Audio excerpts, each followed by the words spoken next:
नमस्कार प्यारे बच्चों, कैसे हैं आप सब। आई होप आप सब अच्छे होंगे। और ये देखिए 8 गेट अभ्यास पुस्तिका विज्ञान कक्षा 8 की है। तो चलिए देखते हैं आज हमें कौन से अध्याय को भरना है। तो प्यारे बच्चों, आज हमें भरना है अध्याय 12, कुछ प्राकृतिक घटनाएं। तो बच्चों, बहुत सारी प्राकृतिक घटनाएं घटती हैं, जैसे बाढ़ है, भूकंप है, आग लगना है, ज्वालामुखी हैं, आप लोग जानते होंगे। तो इन सभी को क्या बोलते हैं? प्राकृतिक घटनाएं कहते हैं। त्वरित बिजली चमकना एवं भूकंप पृथ्वी सतह पर बहुत बर्बादी कर देते हैं और बहुत सारी जान माल की हानि होती है। हम सभी को ऐसी आपदाओं से बचाव, राहत एवं पुनर्वास के बारे में जनजागृति करना चाहिए और उन्हें सहयोग प्रदान भी करना चाहिए। तो बच्चों, आपने बारिश के मौसम में इंद्रधनुष ज़रूर देखा होगा। तो यहाँ पर दिया है कि इंद्रधनुष का आपको चित्र बनाना है। तो आप इस प्रकार से इंद्रधनुष का चित्र बना सकते हैं देख के। तो यहाँ से आपका प्रश्न शुरू होता है। अति लघु उत्तरीय प्रश्न। प्रश्न 1 है, नीचे दिए गए शब्दों का चयन कर रिक्त स्थान की पूर्ति कीजिए। तो क्या भरना है यहाँ पर? रिक्टर, भूकंप, विद्युतदर्शी, प्रतिकर्षित, त्वरित। तो पहले में आ जाएगा सजाती आवेश एक दूसरे को प्रतिकर्षित करते हैं। दूसरा, त्वरित चालक किसी भवन को त्वरित से सुरक्षा प्रदान। पृथ्वी के अचानक कांपने अथवा थरथराने को भूकंप कहते हैं। चौथा है, भूकंप की शक्ति के परिणाम को रिक्टर पैमाने से पर व्यक्त किया जाता है। और पांचवा है, कोई वस्तु में आवेश है या नहीं, इसकी पहचान के लिए विद्युतदर्शी का उपयोग किया जाता है। प्रश्न दूसरा है, सही विकल्प के आगे टिक लगाइए। नीचे दिए गए शब्दों की सूची पर विचार कीजिए। सुनामी, भूस्खलन, बाढ़, त्वरित। भूकंप के कारण हो सकते हैं आ, बा, शा। भूकंप कारण कौन से हो सकते हैं? आ, बा। आ में क्या दिया? सुनामी। और बा में भूस्खलन और सा में दिया है बाढ़। तो ये तीनों हो सकते हैं भूकंप के कारण। और बी नंबर है, दूसरा है, निम्नलिखित में से कौन सी घटना भूकंप कारण बन सकती है? पृथ्वी की प्लेटें, ज्वालामुखी विस्फोट, भूमिगत परमाणु विस्फोट। तो इसका आंसर होगा डी नंबर, केवल पहला, दूसरा, तीसरा। तो इसमें पहला भी हो जाएगा पृथ्वी की प्लेटें, दूसरा ज्वालामुखी विस्फोट और तीसरा है भूमिगत परमाणु विस्फोट।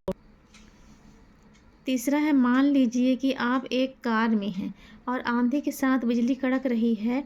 निम्नलिखित में से आप अपने आप को संभावित नुकसान से बचाने का प्रयास सबसे अच्छा तरीका कौन सा है? तो इसमें कार में रहना इसका उत्तर सही होगा। कार से बाहर आप निकल नहीं सकते, खतरा हो सकता है, पास के पेड़ में चढ़ भी नहीं सकते और बाहर निकलकर बिजली के खंभे को के नीचे भी नहीं खड़ा हो सकते। तो इसका ए नंबर का उत्तर सही हो। फिर चौथा है, भूकंप के लिए उत्तरदायी पृथ्वी की प्लेटें पाई जाती हैं। इसका आंसर हो जाएगा ए नंबर, भूपर पट्टी में। बी नंबर है, भवन को आकाशीय बिजली से बचाने के लिए त्वरित छड़ कहाँ लगी होती है? तो इसका ए नंबर का सही होगा, इमारत की शीर्ष पर। शीर्ष माने ऊंचे स्थानों, जो बड़ी बड़ी इमारतें होती हैं उनके ऊपर में लगे होते हैं। यहाँ शुरू होता है आपका अति लघु उत्तरीय प्रश्न। प्रश्न 1 है, भूकंप की शक्ति के परिमाण को किस पैमाने पर व्यक्त किया जाता है? कितने परिमाण का भूकंप अधिक विनाशकारी होता है? तो इसका उत्तर होगा, किसी भूकंप की शक्ति के परिमाण को रिक्टर पैमाने पर व्यक्त किया जाता है। अधिक विनाशकारी भूकंप का रिक्टर पैमाने पर परिमाण कितना होगा? 7 से अधिक होता है। प्रश्न दूसरा है, त्वरित से आप अपनी सुरक्षा के उपायों को लिखिए। त्वरित जब बिजली चमकती है तो आप कैसे सुरक्षा कर सकते हैं अपनी? तो इसका हो जाएगा, यदि खुले क्षेत्र में हो तो ज़मीन पर सिमट कर नीचे बैठ जाएं। यदि वाहन में हो तो वाहन खिड़की दरवाजे बंद कर दें। तीसरा, स्नान न करें। चौथा है, विद्युत तारों तथा धातु की चीज़ों को ना छुएं। कोई भी इलेक्ट्रिक चीज़ें हैं उसको हमको नहीं छू। प्रश्न 3 है, सर्दियों में स्वेटर उतारते समय चट चट की ध्वनि सुनाई देती है, क्यों? तो सर्दियों में जब हम स्वेटर उतारते हैं तो वह हमारी त्वचा से रगड़ खाकर आवेशित हो जाता है। स्वेटर पर आवेश आने के कारण चट चट की आवाज़ सुनाई देती है तथा चिंगारी भी दिखाई देती। प्रश्न चौथा है, भूकंपी क्षेत्र अथवा भ्रंश क्षेत्र किसे कहते हैं? भारत में अति भूकंप आने वाले क्षेत्रों के नाम लिखिए।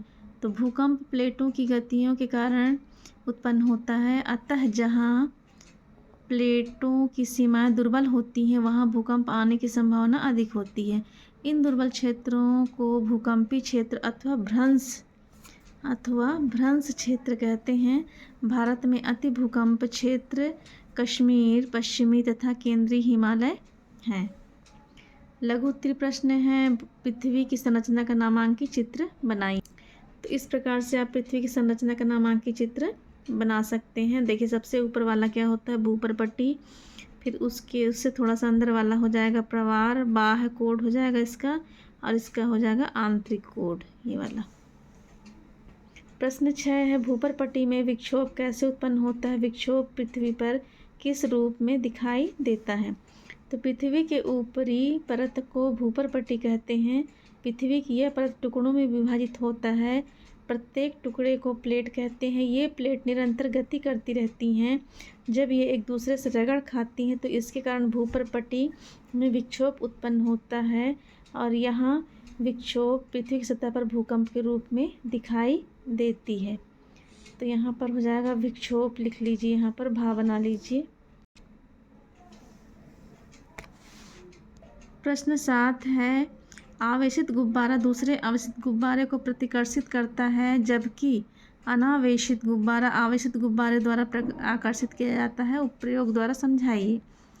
तो इसका उत्तर होगा सजातीय आवेश एक दूसरे को प्रतिकर्षित करते हैं, इसलिए आवेशित गुब्बारा दूसरे आवेशित गुब्बारे को प्रतिकर्षित करता है। हम जानते हैं कि आवेशित वस्तु अनावेशित वस्तु को आकर्षित करती है, इसलिए अनावेशित गुब्बारा दूसरे आवेशित गुब्बारे को आकर्षित होते हैं।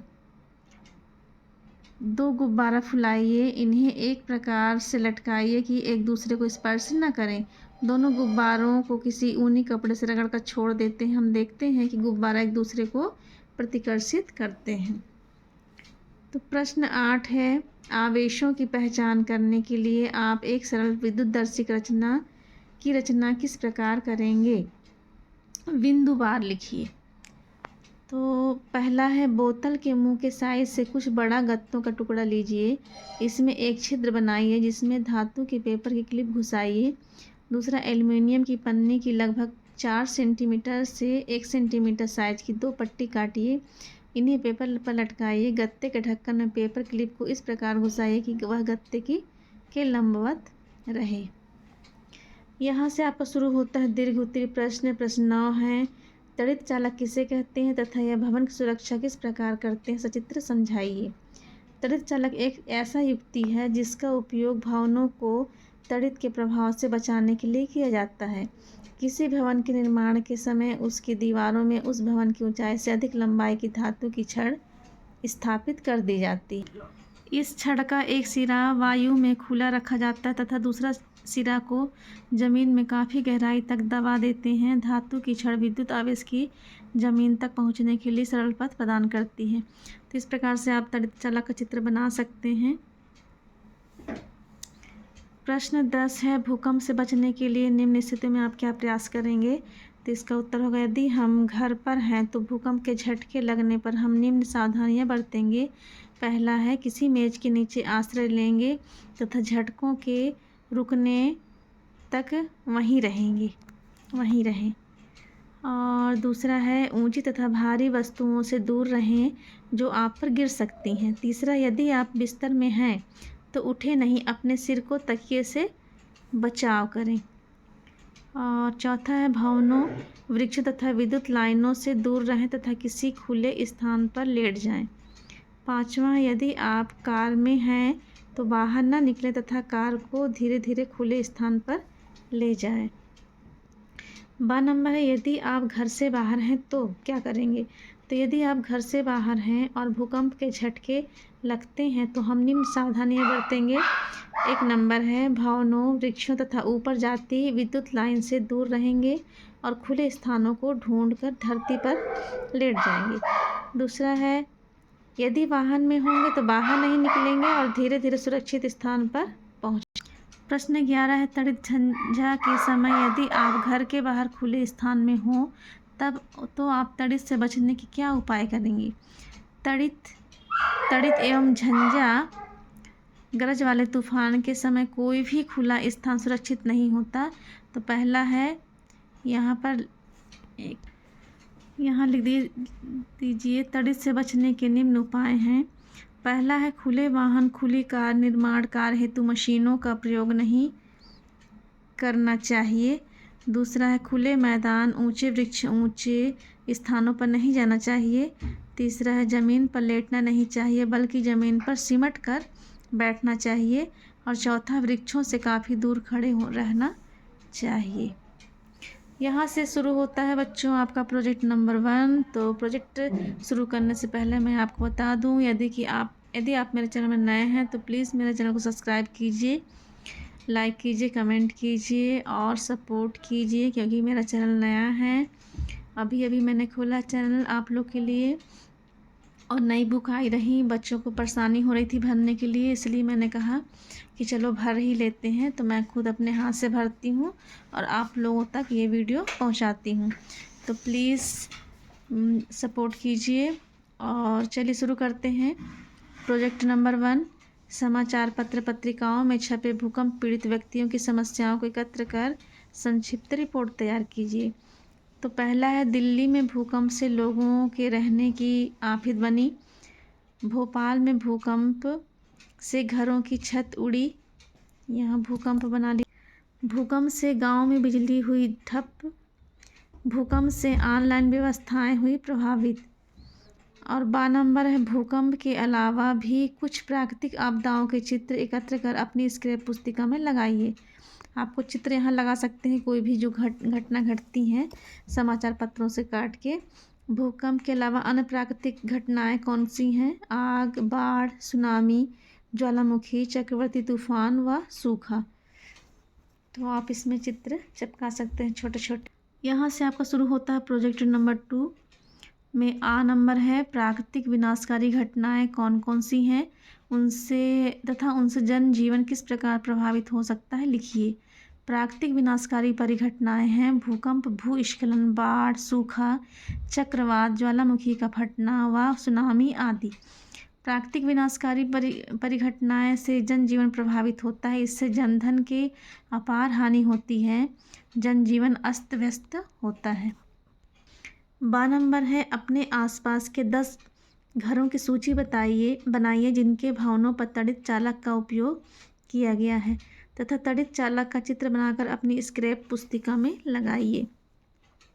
तो इस प्रकार से घरों के नाम जिनमें तड़ित चालक लगा है, तो आप कोई भी नाम यहाँ पर आप किसी का भी नाम लिख सकते हैं, 10 ठो जो आपके आसपास दिखाई देते हों, जिनके इमारत में या जिनकी बिल्डिंग में तड़ित चालक लगा हुआ है, तो कुछ भी लिख सकते हैं आप 10 नाम।